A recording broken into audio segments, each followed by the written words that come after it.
So it happens pretty often that when someone comes to me from another advisor, they usually come to me for a reason. People go and see their general practitioner, but then eventually they know they kind of need to see a specialist, because if you're having heart problems, your primary doctor is probably a very good person and they're probably really good at what they do.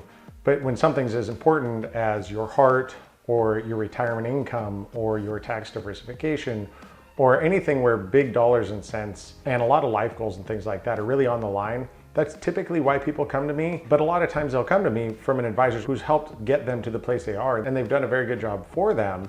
But now they just kind of know they need something like steady retirement income, high returning safe money, or for young high income earners, like real tax planning and strategies to help reduce their overall tax burdens. So they'll come to me and we'll usually say, okay, we'll go through the entire planning process that I have that's super simple, and we get to the end of it and they can see the material good that will come from making a switch.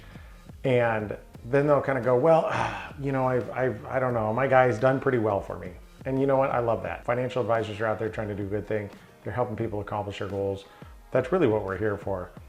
Vanguard Institutional actually did a study and found that a good low-cost fee-only fiduciary can be worth about 3 percentage points to your overall bottom line. So not only do you kind of get the peace of mind of knowing that everything's being handled by someone who knows what they're doing, but you also get the dollars and cents. We kind of pay for ourselves. I'm just gonna go over now one comment. I was actually talking to somebody who was coming from one of their advisors, and it's a very common advisor. It's a large advisor, a lot of people have them. So I said, look, you know, at the end of the day, I get performance and I know there's some changes we're gonna recommend. I said, but even if you came over right now, one thing that would happen is you'd pay about half of the fees that you're currently paying, and you're not going to pay a bunch of commissions that you're currently paying. And they said, no, I only pay my guy 1%.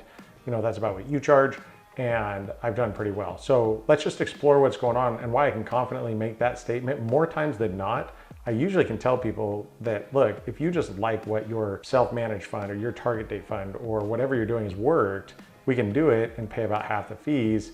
And this is why. So this is a common mutual fund. It's from one of the largest fund companies in the country. You probably have one of these mutual funds in your portfolio and don't even know it. The reason why people typically say is, hey, my advisor's done pretty well for me, is because usually they came from back here and now they're up here. The human mind is really kind of meant to have rose-colored glasses.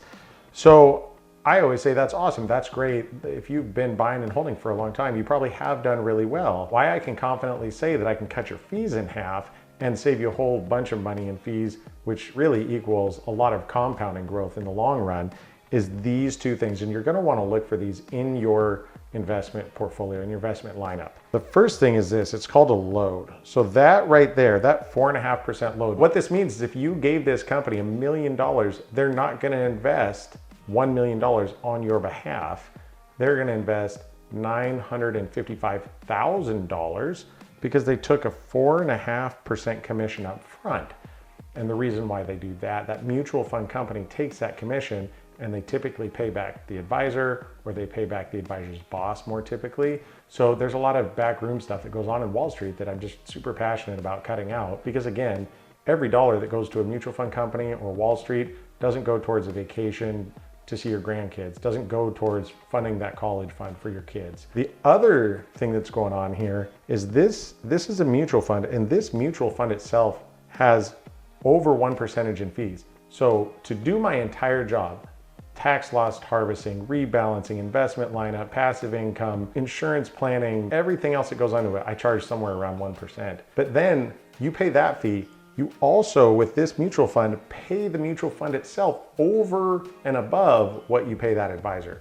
So when I sit down with someone, I can say pretty typically, look, even if you like where you've gotten to, we can still do the same thing, but for about half the cost. So hopefully you found that helpful. Just like you wouldn't go into a grocery store and start grabbing things off the shelf and filling your cart with them without knowing what they cost. If you want somebody to look through and find out what the actual fees inside your investment portfolio are, you can go ahead and click on one of the quizzes below and you can input what you have, or we can chat for about 5 minutes and I can just kind of give you some direction. You can subscribe, you'll get notified anytime I post something new. If you think it'd be helpful for someone else, feel free to pass it along or comment below. Just throw out ticker symbols or investments or whatever it is, and I can dig into my software and find out what they really cost.